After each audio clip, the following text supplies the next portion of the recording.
Olá pessoal, sejam bem-vindos à nossa live semanal Ibercup. Cada semana a gente vem trazendo aí um convidado especial, um grande profissional, onde a gente pode bater um papo, conversar sobre futebol, principalmente nesses momentos, né, de reflexão social, um momento em que a gente está passando por um grande momento de reclusão, né? Estamos em casa, não estamos podendo jogar o nosso futebol, pegar aquela nossa pelada, né? Jogar, fazer o que a gente mais gosta, que é jogar futebol, mas a gente está escutando falar muito sobre futebol. Então esse momento dessa live é uma oportunidade para você treinador, para você gestor de uma escola de futebol, para você atleta, para você pai, para você mãe, para a gente poder interagir, conversar um pouco, né? Matar essa saudade enquanto a bola não rola, enquanto o jogo não começa dentro de campo, enquanto os meninos não estão ali agindo, né? Fazendo o que eles mais gostam. A gente está aqui falando um pouco de futebol, gerando aprendizado, gerando conhecimento. E hoje nós teremos a participação especial do Nuno Figueiredo, ele que é coordenador metodológico do Sporting de Portugal. E vamos juntos, né, conversar com ele, saber como é a metodologia, como é a formação de atletas, né, como é o futebol lá em Portugal, como eles pensam, de que maneira eles fazem para que a gente possa aprender. Então eu queria dizer para você o seguinte: convide agora aí o máximo de pessoas, convide seus amigos, convide suas amigas, chama seu pai. Hoje a bola é ao vivo aqui pelo Instagram da Ibercup e a oportunidade da gente bater esse papo e conversar. Me diga desde já qual foi a Ibercup que você já disputou, né? Qual foi a Ibercup que você já disputou? Qual é a escola de futebol que você joga, né? Qual é a escola de futebol que você joga? Qual Ibercup você já disputou aqui no Brasil? Foi a de Porto Alegre? Foi a de São Paulo? Foi a de Cascais, em Portugal? A de Estoril? Onde foi? Qual foi a Ibercup que você participou? Queria muito saber. Então manda a sua mensagem, mande as suas perguntas. A gente já vai convidar aqui, né, trazer o nosso convidado, o Nuno Figueiredo, para que a gente possa interagir, trocar que pensa, como pensa o futebol, esse grande profissional que tem grandes serviços prestados ali naquele país, né, e que aceitou esse convite de imediato. Nuno, seja bem-vindo à nossa live semanal Ibercup. Boa Aí noite, já são Wellington. 22, isso, aí já são É vinte e verdade, duas horas aí na Europa, né? Mas é você está verdade, aí é verdade. ligado com a gente, ligado pra Sim, gente, e muito eu te obrigado. agradeço muito. Pronto. Então, Nuno, eu queria que você, nesse momento aí que a gente está passando, um momento de reclusão social, um momento de muita reflexão, os garotos querendo jogar futebol e tendo que ficar em casa, muitas vezes tendo que lidar ali de maneira diferente com aquele espaço, né? Eu queria saber de você, queria que você se apresentasse primeiro, falasse quem é o Nuno Figueiredo, né, o que você faz, como é a sua história no futebol, para que a gente pudesse interagir aqui com algumas perguntas que, com certeza, as pessoas que estarão aqui presentes querem muito saber. Boa noite.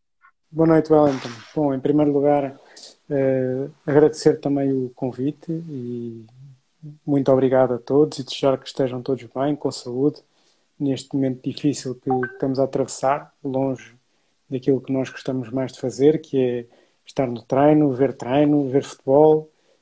Não temos podido fazê-lo, temos tido tempo para partilhar, discutir ideias. Eu comecei no futebol já há muitos anos, primeiro como jogador, obviamente, desde pequenino também que passei pelo futebol, comecei a jogar, não cheguei a um patamar muito alto enquanto jogador, porque também comecei tarde na minha carreira como federado, como atleta federado. Fiz o meu percurso como jogador até a idade sénior, comecei a jogar na idade sénior e na altura ingressei na faculdade como estudante de Educação Física, fiz o curso de professor de Educação Física, com especialização em treino do futebol, e desde que terminei a faculdade fiz estágio no Sporting e desde então comecei a trabalhar no Sporting de Portugal. Vai fazer 15 anos, vão fazer 15 anos este ano que comecei como treinador no Sporting de Portugal, nas equipas de formação. Passei cerca de 6, 7 anos apenas como treinador. Depois comecei a colaborar também na coordenação de projetos desportivos, ok? que é o que ainda faço hoje. Eu sou coordenador técnico de projetos desportivos e, no fundo, aquilo que é o meu papel é passar um pouco daquilo que é a nossa filosofia e a nossa mentalidade para todos os nossos parceiros que temos espalhados, quer em Portugal, nas academias de futebol que temos em Portugal, como nas academias que temos no estrangeiro. Não só academias de futebol, mas também clubes parceiros com os quais trabalhamos, com os quais temos relações, não só no nível de formação de treinadores, mas também na identificação de atletas e observação de jogadores, etc. Que legal, que linda história. Então, a gente está aqui, tem muitos treinadores, muitos professores, pais, né, e também atletas que acompanham aqui nossas lives, que sempre depois mandam suas perguntas, fazem seus questionamentos. A gente trouxe aqui alguns treinadores de grandes equipes, né, treinador do Sim. Palmeiras, do Corinthians, treinador do Barcelona, do Anderlecht da Bélgica, e sempre com um bate-papo muito legal. E o esporte, ele sempre foi um clube que sempre teve jogadores brasileiros, né? Jogador brasileiro sempre Sim. teve também, muitos brasileiros tiveram boas atuações, conquistaram títulos aí na equipe do esporte.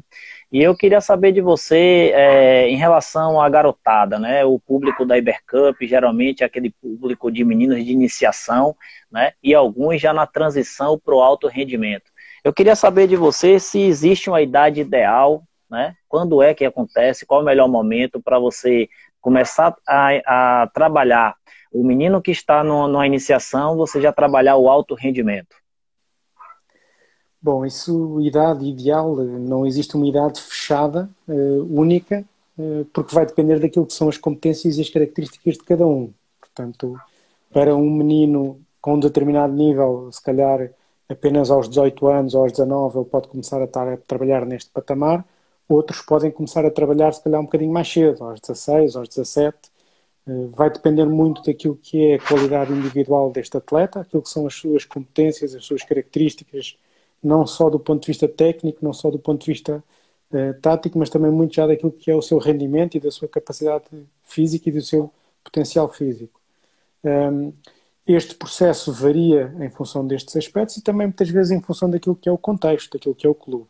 Nós aqui no Sporting, e não sei se têm acompanhado também a realidade, face a todas estas situações que o clube tem vindo a atravessar, desde a saída de vários elementos importantes, desde as dificuldades que temos tido com a instabilidade diretiva, desde este processo de confinamento que o Covid-19 criou aqui em Portugal, a nossa administração está cada vez mais empenhada em apostar nos atletas da nossa formação e dar espaço aos atletas mais competentes da nossa formação em terem oportunidade em treinar com a nossa equipa A e daí, obviamente, estando dispostos a poder competir.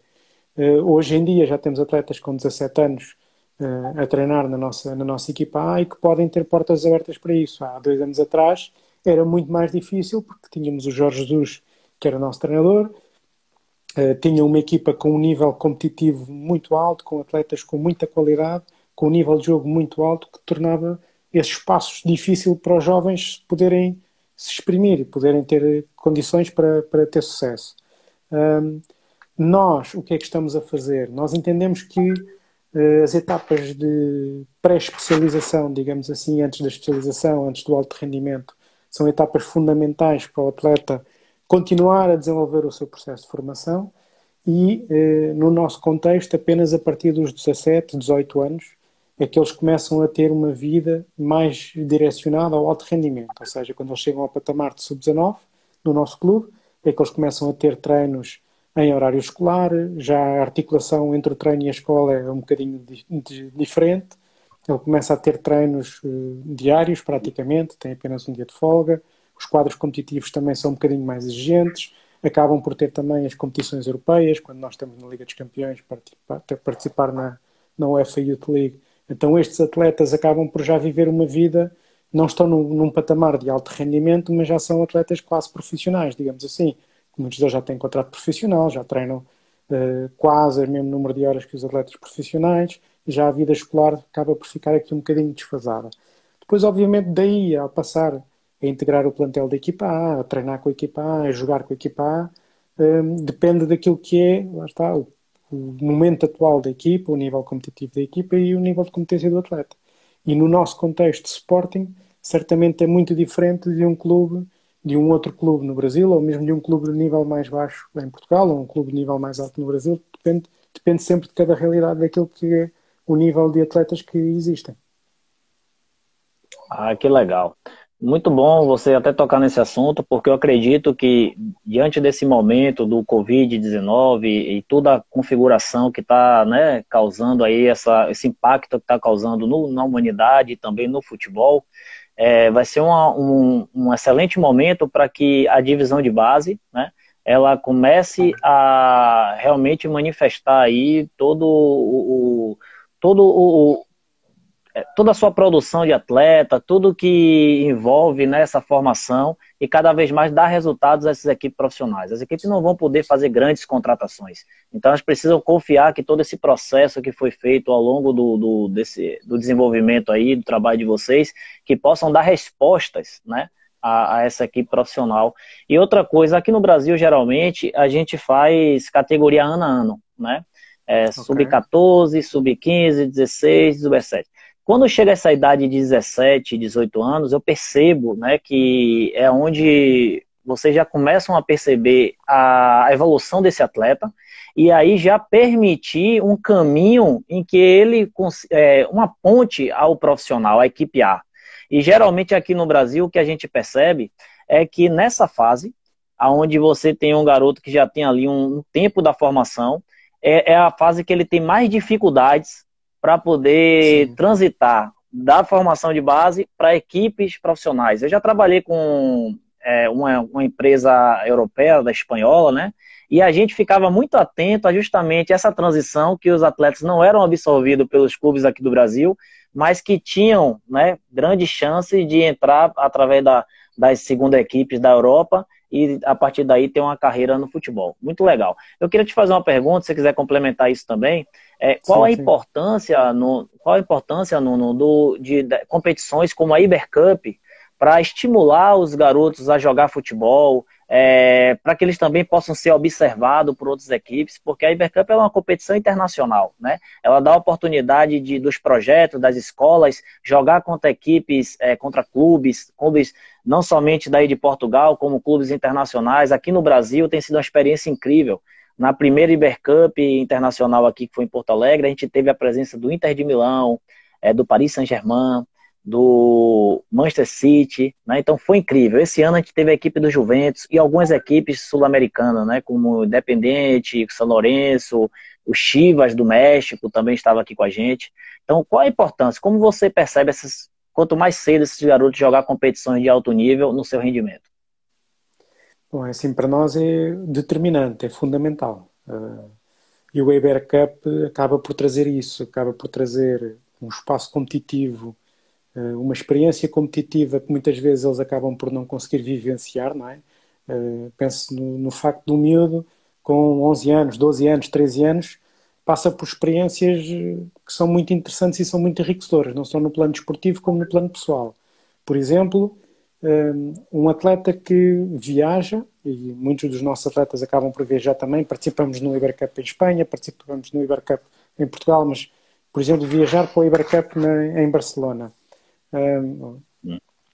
Tendo que viajar, estamos a pôr o atleta do ponto de vista das responsabilidades, de viver longe dos pais, estar longe da família, ter que se habituar a gerir o seu dia-a-dia, o quarto, fazer a cama, a sua higiene pessoal, Uhum. organizar as suas coisas todas, a sua mochila para a competição, para os jogos, viver o contexto de equipa, o momento de pré-jogo, a palestra com o treinador, acaba por vivenciar um contexto não só pessoal, mas também competitivo. E depois é a segunda vertente, que é a riqueza que isto dá do ponto de vista da competição. Eu vou para um torneio Isso. internacional onde vou jogar contra equipas brasileiras, vou jogar contra equipas francesas, vou jogar contra equipas argentinas, espanholas, e a verdade é esta, pela minha experiência também, pelo facto de viver muito ligado às academias internacionais e ter que viajar para fora para fazer o acompanhamento destas academias que nós temos no estrangeiro, dar formação, ver os atletas, tem permitido perceber uma coisa: o talento existe em todo lado. Existe atletas com muita qualidade, muitos jogadores com muita qualidade no Brasil, existe com muita qualidade na África do Sul, existe com muita qualidade no Canadá. A grande diferença tem a ver é com os estímulos que eles são sujeitos. Em Portugal, como acredito no Brasil, eles passam cerca de um ano inteiro a jogar futebol, de sol a sol, não para. Quando acabam os quadros competitivos, vão de férias, vão jogar futebol com os amigos, vão jogar futebol na praia, vão jogar futebol e estão sempre a vivenciar este contexto. Nas outras realidades isto não acontece. Eles treinam durante 6 meses, depois vem o inverno, têm que ficar fechados, vão para o futsal, vão para a quadra, vão fazer outras coisas, vão fazer outros desportos, mas o talento está lá. Até aos 10 anos, 11 anos, nota-se pouco, mas depois a partir daqui esta diferença começa a crescer. E do ponto de vista da competição, no Ibercup nós aproveitamos este momento. Muitas das nossas academias acabam por participar também no Ibercup Estoril, no Ibercup Cascais, e é para nós um momento de avaliação. É um momento em que temos os atletas da África do Sul, em que temos atletas de Singapura, em que temos atletas do Canadá a competir, e que podemos ter um momento de aferição e de avaliação num contexto que é mais natural para ele, perceber como é que ele joga e quais são as competências dele, porque muitas vezes um miúdo que vem do Canadá, vem treinar com as nossas equipas, vem estar num período de observação, é difícil que ele, ou ele tem uma mentalidade e uma maturidade já muito grande e sabe bem o que quer, ou é muito difícil ele não estar ansioso, ou não estar retraído, porque não fala a língua, porque não está com os amigos, porque tem uma pressão enorme por estar a prestar treinos no Sporting. Então este momento em que ele vem com a sua equipa e joga com os amigos do dia-a-dia e está a jogar aquilo que é o futebol que ele costuma jogar com os colegas, é um momento ótimo para nós percebermos isso. Então o Ibercup traz-nos isso tudo, traz-nos um momento em que os nossos atletas vão competir, vão para outros contextos e vão participar com jogadores, vão jogar contra equipas que normalmente não encontram, contra Barcelona, contra Ajax, contra Paris Saint-Germain, contra vários clubes. Temos um momento em que vão viver culturas diferentes, vão aprender outras coisas e temos um momento também para nós podermos avaliar aquilo que é a realidade, aquilo que é o panorama futebolístico, não só nas nossas equipas, mas também nos outros clubes, não é? É um momento também para captarmos, para identificarmos onde é que há talento. É verdade. Aqui tem sido uma festa aqui no Brasil. Eu queria também saber de você o seguinte, quando você observa, né, aí eu acho que a Ibercup também ela proporciona uma interação intercultural, né? Onde você consegue ali ver grandes profissionais. Eu acho que para o treinador, para o pessoal que, né, é responsável por formar os garotos, é uma oportunidade de um intercâmbio, dele trocar uma ideia, trocar algum assunto, né, sobre futebol, observar também como é feito nos clubes, né? Para os garotos, uma experiência incrível de muitas vezes um clube que ele só viu na televisão e de repente ele ter a oportunidade de juntos ali jogar, trocar passe, dividir bola, competir, isso é muito legal. Eu queria saber, na formação, né, aí dos atletas, dos garotos aí do esporte, quais são as principais dificuldades dentro do processo de formação? E lidar com expectativa, com frustrações, como é que vocês trabalham isso durante a formação dos atletas? Bom, aqui a expectativa é sempre alta. Quer aquela que nós pomos nos atletas, quer aquelas que eles já por si só já trazem, não é? É uma vantagem. E aquilo que também nós acabamos por dizer, treinar no Sporting, para os treinadores, do ponto de vista do treinador, o nível de exigência é alto, mas acaba por ser muito fácil comparativamente com ir treinar um clube num contexto mais baixo, porque os atletas que eu tenho à minha frente, à partida serão já os melhores que nós temos aqui no país, e além disso estão ultra receptivos a fazer mais e a perceber mais e a aprender mais e a se desenvolverem. Aquilo que são as principais dificuldades acho que passa muito por gerir mesmo expectativas. Nas idades mais jovens isso não passa tanto, porque eles acabam por ter todos eles algumas oportunidades, há espaço para todos eles poderem competir, poderem mostrar as suas valências, apesar de que nos momentos decisivos aqueles que estão melhor acabam por ser os que são selecionados para participar. Por exemplo, este momento dos torneios acaba por ser também esse momento que muitos têm expectativa de ir para um torneio mais competitivo e acaba por não ser selecionado. E aqui estas expectativas são momentos difíceis de gerir, quer não só do ponto de vista dos atletas, quer do ponto de vista dos pais. E depois é aqueles que conseguem passar por todo este processo, conseguem passar por todos estes momentos em que eles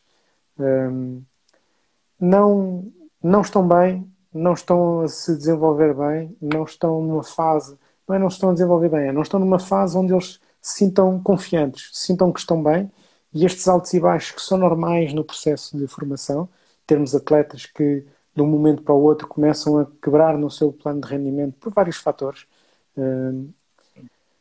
Este momento é um momento chave, é um momento difícil, e aqui é que o papel dos treinadores, dos coordenadores e da experiência que nós também já vamos tendo neste processo ajuda um bocadinho, que é perceber que aquele miúdo que hoje não está bem tem todas as ferramentas, tem aquilo que é o fundamental e aquilo que é o essencial para ele daqui a 2 ou 3 anos ter muito sucesso. E este processo acontece muito em alguns atletas, acontece em momentos, especialmente nos picos de crescimento, nas alturas de pico de crescimento, dos 13, 14 anos, 15 anos. Há alguns atletas que crescem mais tarde, se maturam mais tarde, o nível de rendimento deles baixa muito. Eram sempre os melhores, e nós aqui jogávamos futebol 7, nós temos futebol 7 até aos 11 anos, depois a partir daí começa o futebol 9 e o futebol 11, e nós temos vários exemplos de atletas que quando estavam no futebol 7 eram o melhor da equipa e levavam a equipa às costas, e depois passam para o futebol 11 e aquilo está difícil porque o campo é muito grande, porque ele já não consegue ter o mesmo rendimento que os colegas entretanto cresceram. Não quer dizer que ele não continue a ter qualidade. Há uns que não, há uns que depois acabam por cair no processo e depois deixam de evoluir. Mas há outros que têm essa qualidade lá ainda e que pode-se exprimir mais tarde. A grande dificuldade é conseguir dar tempo a esses, é conseguir dar condições a esses para não se perderem no meio do processo. Não só do plano emocional, no plano mental, mas também no plano das oportunidades. E é natural que ao longo destas etapas em que eles passam os 13, os 14, os 15 anos, as oportunidades começam a diminuir para todos, já não são para todos, já só são para alguns, e o quadro competitivo acaba por ter um bocadinho mais de relevância, que faz com que já não joguem todos tanto, já tenha que haver uma seleção maior naqueles que são os selecionados para a competição, já há mais miúdos que ficam de fora da convocatória, já é gerido o tempo de jogo entre todos. Não quer dizer que a gente não tenha esta sensibilidade de continuar a dar oportunidades a todos, mas as oportunidades adequadas àquilo que é o nível de competência deles. Essas acho que são as principais dificuldades, até porque depois nós passamos por um processo paralelo. E estou aqui a falar, se entretanto o Wellington quiser ir interrompendo, diga. Mas nós temos aqui duas realidades simultâneas. Temos a realidade das equipas de Sporting, onde temos os nossos melhores jogadores e que vamos acompanhando a evolução delas, e temos a realidade paralela que é o resto do mundo. E quando falo do resto do mundo, falo acima de tudo em Portugal, muitos atletas que nós vamos acompanhando em Portugal das equipas portuguesas e muitas vezes atletas que vêm do estrangeiro, atletas que vêm de fora, que querem vir prestar provas. E nós temos sempre estes dois pesos na balança.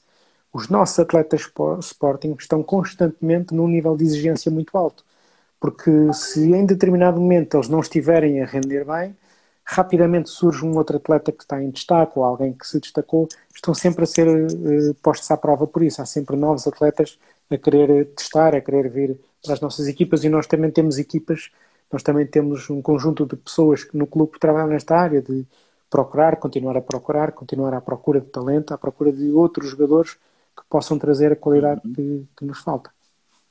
Entendi. Aqui no Brasil, às vezes a gente tem essa dificuldade de perceber isso, que o futebol ele vai funilando, né, de acordo com a idade, e vai criando mais dificuldade e competitividade, na verdade, com o próprio atleta, com a vida que ele escolhe, né? Ele está no esporte estrategicamente ali em Portugal, ele está em um ponto que consegue absorver jogadores não somente de Portugal, mas de outros países. Aqui no Brasil, aí tem muitas equipes formadoras, né? Muitas equipes com bons trabalhos, né? Já é uma tradição. E essas equipes, o que acontece? Elas formam atletas das idades iniciais, né? Tem esse trabalho, mas ao mesmo tempo, toda a competição que ela vai disputar, ela está observando os outros times para ver quem ela consegue captar, né, para trazer para seus grupos. Então acaba sendo uma competitividade muito grande, e aqui tem uma demanda muito grande, porque os garotos aqui sonham, querem muito ser jogador de futebol, os pais né, apoiam bastante. Claro. Acredito que aí em Portugal, como, né, esporte, são 4, 5 clubes muito grandes, com muito poder aquisitivo e de outro nível, acaba tendo a soberania dentro do país na escolha dos atletas. Os garotos querem jogar no esporte, né? Então, eu queria que você me destacasse o seguinte: ao observar nas competições aí em Portugal, principalmente quando vai equipes brasileiras ou equipes de outros países, o que chama a atenção de comportamento dos atletas, dos treinadores, dos pais, e que aí em Portugal vocês pensam um futebol diferente? Tem alguma coisa que chama a atenção nesse sentido? Em relação em comparação a outras realidades, Sim. que o Wellington falou. Bom, aquilo que eu acho que não existe assim uma grande diferença nesses contextos, nesse universo, muito honestamente.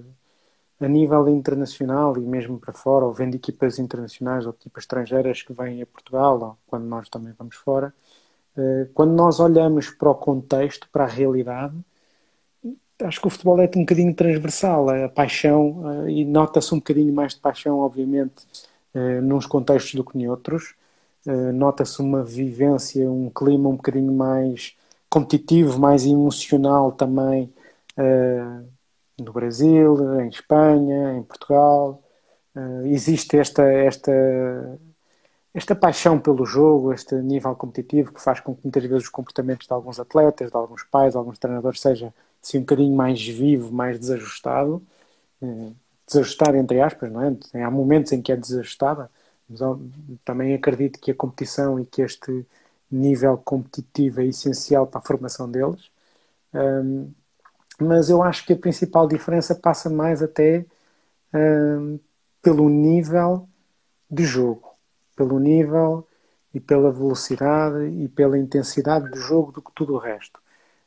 Hoje em dia, acho que o futebol e com as redes sociais e com a internet e com o conhecimento é fácil de aceder a conhecimento e é fácil de perceber um bocadinho daquilo que se está a fazer em todo lado do mundo, e tenho percebido que o futebol tem evoluído muito, não só em Portugal, mas também fora dele, não é? Mas acho que ainda há uma coisa que faz um bocadinho a diferença, que é o nosso futebol europeu, português, em comparação às outras realidades, vai muito pela velocidade, pela intensidade com que se joga.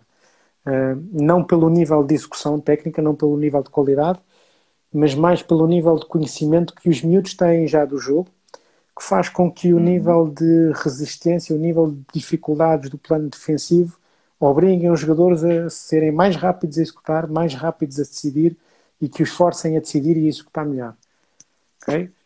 Isto pode levar até daqui a uns tempos a que se perca aquela magia dos jogadores que fazem 30 por uma linha com uma bola, porque também tenho observado esse comportamento que é difícil de tirar, e que nós tentamos tirar isso nos treinadores, que é o jogo muito robotizado, muito padronizado, um jogo muito definido pelo treinador, muito direcionado sempre para o mesmo estilo.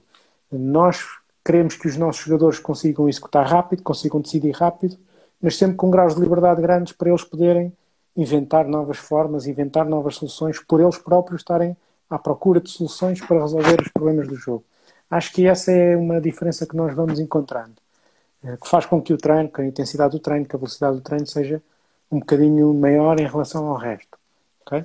Mas fora, em termos de ambiente, acho que essa é a principal coisa, é a paixão mesmo, a vida que se vive fora, quer das bancadas, quer dos treinadores, é mesmo este lado emocional que a nossa cultura, e aqui digo nossa porque acho que o Brasil e os portugueses também têm um bocadinho esta paixão pelo jogo de futebol, a nossa cultura traz isso um bocadinho em comparação com outras realidades.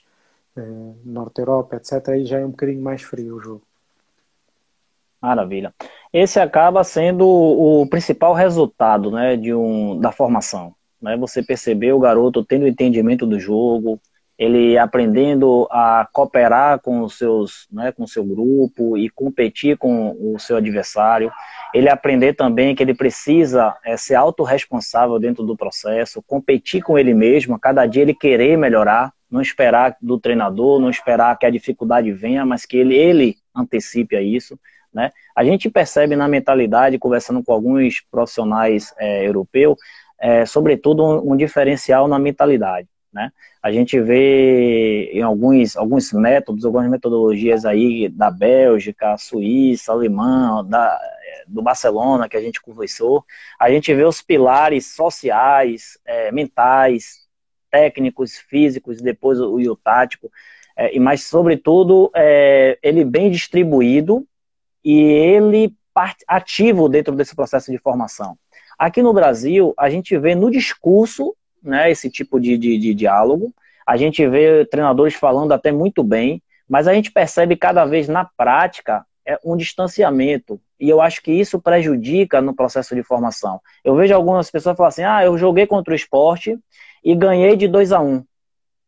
Mas ele não destaca os aspectos do jogo em que realmente mostra que o trabalho dele está evoluindo, que os atletas estão evoluindo, né? Então a gente ainda fica muito focado no resultado do placar e não do resultado da formação, né? Claro que não são todos, mas a gente ainda percebe essa mentalidade aqui no Brasil. Eu queria saber de você sobre isso, como é aí em Portugal, se é porque você está em uma mentalidade de um clube grande como o Sport, e aí a complexidade é diferente, você está, né, imerso a isso, ou acontece também em todo lugar?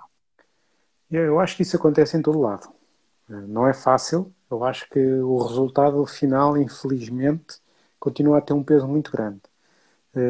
Acho que o resultado deve de existir sempre. Também existem teorias em que os miúdos devem jogar e no final o resultado não conta para nada, é 0-0. Também não sou de acordo, não sou apologista dessa metodologia. Porque acho que todas as crianças e todos os jovens, quando jogam um jogo, mesmo que seja para jogar às cartas, há um ganho e há um que perde. Acho que eles nunca acabam um jogo empatado. Eles gostam de jogar às cartas e no final há um ganho e um que perde. Agora, nós, enquanto treinadores e enquanto gestores do processo, temos que as nossas vitórias não devem ser quantos golos marcamos ou se marcamos mais golos que a equipa adversária. Deve ser aquilo que nós trabalhamos, aquilo que são os conteúdos que nós estamos a desenvolver, aquilo que são as competências que os miúdos têm que adquirir e aquilo que é a vivência que aquele jogo lhe trouxe e aquilo que foram as competências que o jogo trouxe ao atleta. Muitas vezes nós ganhamos jogos por 12-0 ou 15-0 e nós não levamos nada desse jogo. Esse jogo não nos interessou para nada. Eu prefiro muitas das vezes perder um jogo por 2-1 ou perder 3-1 num jogo em que os meus miúdos são estimulados e que os nossos jogadores são estimulados a fazer coisas que normalmente não fazem, são obrigados a procurar por novas soluções, a batalhar, a lutar, a sofrer, às vezes a chorar até pela frustração. E muitas das vezes esses resultados, esses jogos trazem-nos essas competências que se estiverem constantemente a ganhar por 2-0, 3-0, 5-0, 15-0, isso não lhes dá nada. É importante também que em momentos estes 15-0 aconteçam, porque estes 15-0 às vezes vão permitir que os miúdos relaxem um bocadinho, desliguem um bocadinho no jogo, e aqui também é importante termos este equilíbrio. Mas eu acho que no principal esta questão do resultado está sempre presente em todo lado, em todos os universos. Agora compete aos treinadores, às direções, àquilo que é o papel de cada um, conseguir perceber aquilo que é mais importante naquele momento. Eu continuo sempre a dizer, o futebol, onde os resultados são mesmo importantes, é onde eles são séniores, onde eles são profissionais, onde eles têm ordenados, têm uma carreira que têm que respeitar, têm um clube que têm que respeitar, têm uma profissão a respeitar. Fora isso, é lúdico, é lazer, é para eu desenvolver competências, é para eu ter prazer, obviamente nem sempre tenho, é para eles terem prazer, é para eles desenvolverem competências e é para eles se tornarem mais fortes enquanto pessoas, enquanto jogadores. Se ganharam, Maravilha. a vitória não é o resultado final, é o que é que eles conseguiram daquele momento, o que é que eles conseguiram retirar daquele momento competitivo. E muitas das vezes, também dando o exemplo do Ibercup, o Ibercup começa a ser muito mais atrativo para nós quando nós chegamos a entrar nas fases a eliminar. A fase de grupos, a fase inicial da fase de grupos ainda é o momento em que eles estão, bora, vamos jogar, vamos ultrapassar estas adversidades, mas são jogos onde o nível competitivo é mais baixo. Mas à medida que o torneio vai progredindo, o nível competitivo vai progredindo também e vai se ajustando ao nível da equipa. E é aqui que os jogos se tornam mais competitivos. É pena estes momentos competitivos não estarem mais difundidos ao longo de todo o torneio ou ao longo de toda a época desportiva, que isso também acontece cá em Portugal ao longo da época desportiva. Mas esta dificuldade de estarmos constantemente a olhar para o resultado final, olhar para a tabela classificativa, acho que é um erro. É algo que é fundamental, é importante termos esta competição, termos este estímulo competitivo, mas tem que se olhar mais para o processo, para aquilo que é o processo, para aquilo que eles estão a conseguir e não tanto para o produto. Nestas idades de formação, Entendi. como é óbvio. Quando nós chegamos ao Entendi. rendimento, Ah, não. Aí no rendimento tem que render. entendi. Aqui no Brasil, o pessoal quando vai jogar, os clubes quando vão jogar na Europa, né, da competição, vai com a cabeça focada em ganhar. Então, focado, é claro que a oportunidade, né, gera uma oportunidade de intercâmbio, de uma coisa, uma viagem transcultural, de você abranger o conhecimento, como até a Tatiana está falando aí, a oportunidade que o futebol cria. Talvez esses garotos com 12, 13 anos tenham a oportunidade de ir para a Europa e talvez seja somente aquela, né, mas aquilo ali já dá um impacto na vida dele, na formação dele, mas eles vão com a mentalidade para ganhar. O que acontece é que muitas vezes quando você só pensa em ganhar o jogo, o campeonato, você abre mão de um aprendizado que o contexto do futebol ele te dá e, sobretudo, que é muito importante nessa idade de iniciação e de formação, transição para o alto rendimento, né? E aí eu fico muito preocupado porque os treinadores de time menores e de escola de futebol, de academia, eles precisam entender que eles são fornecedores. Eles precisam formar Uhum. atletas a nível que o esporte se interesse, né? O esporte é um clube onde todo garoto gostaria de jogar, porque existe aquela questão do Cristiano Ronaldo, né? Que jogou no clube, o Sim, Liedson sim. daqui do Brasil, que é inclusive da Bahia, o estado que eu moro, jogou muito tempo. Então o que É acontece? grande. Essas pessoas, os garotos eles criam esse desejo, né, de jogar nesses grandes clubes. E o treinador, ele não quer perder para vocês, não quer perder para o time. Então ele abre mão de jogar, às vezes na comunicação, começa um jogo mais duro, um jogo até abrindo mão de jogar futebol para poder dificultar para vocês, e isso é nocivo para as crianças.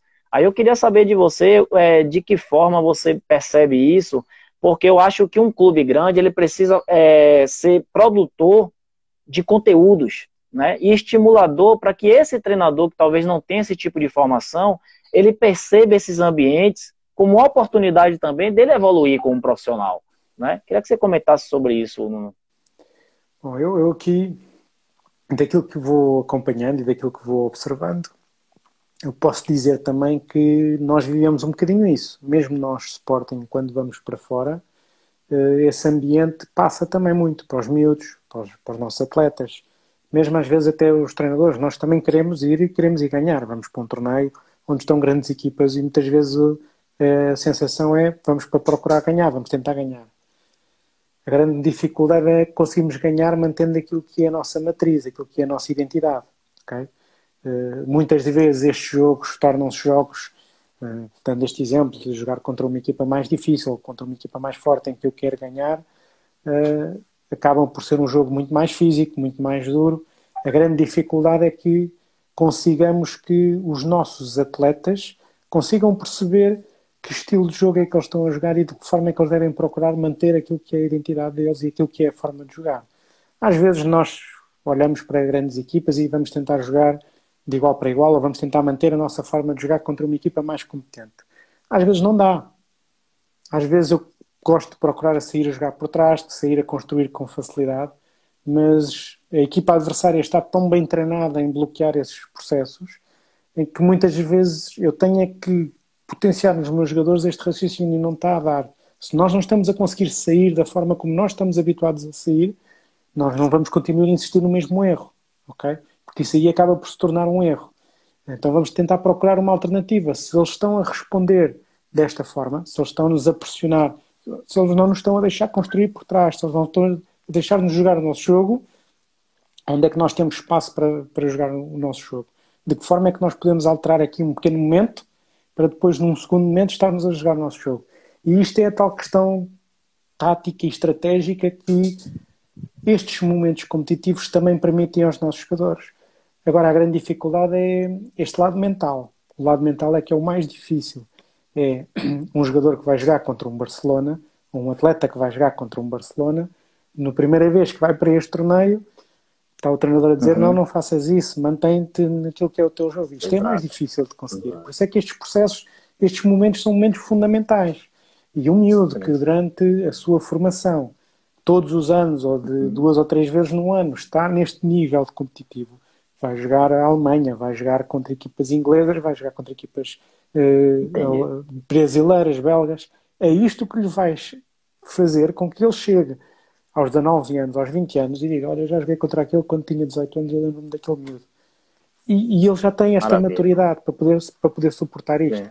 Agora, conseguir o treinador, quer pela forma como comunica, quer pela forma como prepara o jogo, quer pela forma como comunica durante o jogo e intervém com os seus atletas durante o jogo, passar esta calma, passar esta racionalidade para aquilo Exatamente. que é o que está a acontecer naquele momento, isso é que é mais difícil. É mais difícil conseguir estar a ler o que está a acontecer no jogo, estar a perceber quais são os comportamentos que os nossos atletas estão a ter, que deveriam ter ou que não deveriam ter, e enquanto treinador estar-lhes a dar ferramentas para eles poderem ultrapassar aquele obstáculo. Às vezes nós temos que Sim, jogar um bocadinho diferente daquilo que nós jogamos, mas não quer dizer que não seja eles aprenderem uma outra alternativa para resolver um problema do jogo. exatamente. Eu acho muito interessante você falar sobre isso. Eu ia perguntar a você qual é o perfil do treinador e realmente qual é a função de um treinador de futebol, né? Porque isso aí precisa ficar muito claro, porque a função dele ele é desenvolver o atleta, é servir ao atleta, é criar estímulos, alternativa para aquele atleta, ele diante das complexidades do futebol, ele cria alternativas, né? Em alguns momentos você vai direcionar um caminho, mas, sobretudo, a decisão sempre tem que ser do atleta. E você não consegue fazer isso em um momento em que você está eufórico com aquela partida, está emocionalmente abalado, que você está desequilibrado, descontrolado. Você naturalmente vai utilizar de comunicação, de uma linguagem violenta, né, diante daquele garoto que está em um momento de alto impacto. Eu sou coach esportivo, né, um treinador mental, e a Ibercup, ela quando veio para aqui para o Brasil, ela com essa mentalidade, eu sou o único, a Ibercup é a única competição que tem um coach disponível, né, Ok? para fazer intervenções durante a competição. Então, normalmente, a gente vê uma equipe menor, pega uma equipe mais estruturada e vai tomar uma goleada, né? O jogo acaba sendo 8-0, 10-0. E a gente percebe nos garotos uma grande frustração. Uma frustração não é por causa do futebol, mas de encarar o treinador, que é uma figura de autoridade, de encarar os pais que estão ali muitas vezes envolvidos com o jogo, muitas vezes falando também palavras inadequadas, cobrando de maneira excessiva, né? Aí transfere o jogo para o árbitro. E eu fico pensando o seguinte, muitas vezes os adultos, eles atrapalham o jogo das crianças, que é um jogo muito É verdade, sério, né? E muito é verdade. importante, porque futebol é um ambiente de alto impacto emocional, em que as figuras de autoridades estão presentes, né? Que é o treinador, que muitas vezes é o pai, o juiz é uma autoridade do jogo. Então a gente precisa promover isso para desenvolver esses profissionais, né? Para dar a oportunidade deles, naquele momento do jogo, mostrar, ele perceberem aonde ele pode desenvolver mais esses garotos no treinamento. Não deixar para no jogo, com Sim, o sim. desequilíbrio emocional, eles fazer intervenções. Então, muito legal a maneira como você vê. E uma pergunta que não pode faltar, Nuno. Os times do Brasil também, quando vão para jogar na Europa, os garotos eles vão pensando em ser visto, né? Os pais vão com grande expectativa, independente do time que for, pode ser uma escola de futebol, pode ser um clube. O garoto ele quer ser visto por um time europeu, né? Por quê? Por várias questões, né? Porque o garoto de hoje ele quer jogar uma Champions League, porque o garoto de hoje ele quer se realizar financeiramente, então é uma oportunidade. Como é que acontece? O esporte ele faz captação, ele faz monitoramento desses atletas, observam esses atletas, e alguns pais que querem saber sobre isso. Nós fazemos, nós estamos constantemente, é aquilo que eu tinha dito, nós temos muitas pessoas que estão neste processo, estão constantemente a monitorar, a observar os jogadores. Obviamente, depois este contexto é diferenciado em função da realidade. Por exemplo, nós temos um Ibercup em Estoril, vamos falar do Ibercup Estoril ou do Ibercup Cascais. E temos um conjunto de equipas de vários universos. E nós temos os nossos observadores que estão a observar, com maior preponderância para as idades mais jovens e para as equipas portuguesas, porque eu, se estiver a ver uma equipa, um Grêmio, por exemplo, um Grêmio de Porto Alegre, que vai participar, que normalmente é um clube que costuma ter jogadores com muita qualidade. E costumo ver, e estou a ver um conjunto de jogadores que têm qualidade. Nós ali aquilo que fazemos é, olha, está aqui este era bom jogador, está ao nível dos nossos. É mais numa de comparar com aquilo que é a nossa realidade do que dizer, olha, vamos contratá-lo, porque isto nem sempre é possível. Aliás, nem sempre não, é mesmo impossível, não é? A não ser que haja aqui uma mudança de vida naquilo que é a vida da família. Mas não o fazemos com atletas internacionais, mas estamos sempre a fazê-lo para os atletas portugueses. Se houver um miúdo que esteja num clube que tenha qualidade, nós imediatamente, na semana a seguir, já estamos a contactar os pais ou a família, ou o que é que seja, para poder observá-lo, para poder treinar connosco. No caso dos atletas internacionais, há processos diferenciados, varia. Por exemplo, temos um atleta com 14 ou 15 anos que tem um nível de qualidade muito grande, que nós achamos que tem muito talento, que tem muita qualidade e que existe uma possibilidade, por mais que ínfima, de chegarmos ao contacto ou de podermos, daqui a 4 anos, poder ter possibilidade de o contratar. Obviamente que sim. Se nós pudermos ter um dos melhores jogadores de onde quer que seja, nas nossas equipas, sem podermos combater com os tubarões de Inglaterra, ou de Espanha, ou de França, ou da Alemanha, perfeito, não é? Agora, nós não conseguimos competir com este universo e com estes mercados. Muitas das vezes nós vamos participar em competições de seleções ou competições internacionais, ou mesmo nos estaduais. Temos observadores nossos que estão nos estaduais, no Brasil, estão a observar, mas eles já vão com uma mira e com um foco muito dirigido. Eles não vão à procura do jogador de seleção, do melhor jogador de seleção, porque esse melhor jogador de seleção, se o formos abordar, já tem proposta de Barcelona, de Liverpool, de Manchester City, etc. E já estávamos a falar de valores astronómicos para a nossa realidade. Portanto, vamos à procura de um universo que seja ajustado. Estamos constantemente à procura de talento, para resumir, estamos constantemente à procura de talento e estamos constantemente à procura de jogadores que possam fazer parte das nossas equipas. Agora, o contexto de cada um e a realidade de cada um vai determinar isso. Por lei, nós só podemos ir contratar atletas a partir dos 18 anos, ou se forem europeus, a partir dos 16. Portanto, estamos sempre condicionados a esse aspecto. Entendi. Gostaria só de fazer aqui a ponte para o tema anterior de uma questão. O Wellington tinha falado do perfil dos treinadores em relação àqueles processos, etc. E há aqui outra coisa que eu gostaria de salientar também que é importante. Não tanto quanto ao perfil, obviamente o perfil é determinante, mas hoje em dia observa-se na nossa formação uma outra realidade. Não é o treinador, mas a equipa técnica, ok? A comissão técnica, como vocês dizem. Porque nós cada vez mais temos mais profissionais a trabalhar para os nossos atletas e trabalham em conjunto, procuramos que eles trabalhem em conjunto. Temos um treinador que é o treinador principal, tem treinadores adjuntos, treinadores guarda-redes, o treinador da área física, os psicólogos, a coordenação. Ou seja, a nossa ideia é que isto seja um trabalho coletivo, seja um trabalho em equipa. Portanto, temos aqui um conjunto de valências que muitas das vezes nós temos um determinado treinador que tem um determinado perfil, mas se calhar que se compatibiliza bem com um colega que é adjunto e que consegue chegar a determinado tipo de jogadores porque tem outra forma de ser e outra forma de estar. Isto não existe uma ciência exata, não existe uma característica que seja fechada, que seja linear para tudo. Vai depender sempre de muitas coisas. Portanto, cada vez mais aquilo que eu queria salientar é no futebol de formação, e nós, enquanto clube, temos estas condições, porque temos muitos profissionais a trabalhar neste conjunto das nossas equipas, já não olhamos só para o papel do treinador principal, mas olhamos para o papel da equipa técnica. E muitas destas decisões, se um atleta está a evoluir, se um atleta continua, se um atleta é contratado ou não, já não passa tanto só pelo treinador, mas passa também muito por uma decisão coletiva de um conjunto de treinadores, de um conjunto de coordenadores que tomam estas decisões. Maravilha. Eu acredito que cada vez mais o treinador precisa ter essa visão integrada, né?